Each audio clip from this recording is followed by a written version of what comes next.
Hello বন্ধুরা, আজকে চলে এসেছি একটা নতুন ভিডিও নিয়ে।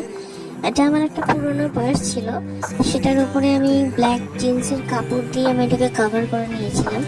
এবার যেহেতু ওটা ব্ল্যাক, সেই জন্য ওর একটা কর্নারে আমি সাদা চক দিয়ে একটু ঘষে তার উপরে আমি একটা বাটারফ্লাই ডিজাইন এঁকে নিয়েছিলাম।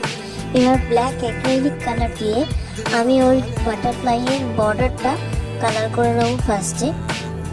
এইভাবে পুরোটাই আমি ব্ল্যাক কালারটা আগে করে নেবো, নিয়ে তারপরে ওর ভিতরের কালারগুলো আমি ফিল করব।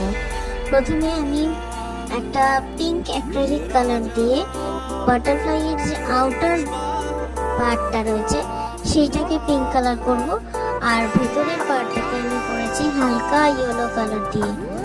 এবং সেটা শুকিয়ে যাওয়ার পরে আমি ওর যে ব্ল্যাক কালারের যে আমি বর্ডারটা এখন ড্র করছি সেটার উপরে আমি গোল্ডেন বর্ডার লাইন করে দেবো।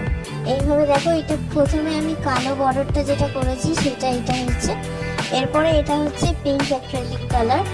পিঙ্ক অ্যাক্রিলিক কালারটা দিয়ে করার পরে এর মাঝখানটায় আমি একটা হলুদ কালার দিয়েছি।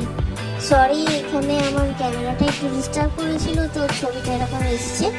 এরপরে এই কালো ব্ল্যাক যে বর্ডারটা করেছিলাম তার উপরেই আবার গোল্ডেন বর্ডার দিয়ে দিয়েছি। তো তোমরা দেখে জানাও কেমন হয়েছে। তো আমার পুরনো ব্যাগটাকে আমি নতুনভাবে এইভাবেই আবার ডেকোরেট করেছি। আশা করছি তোমাদের ভালো লাগবে। Thank you for watching.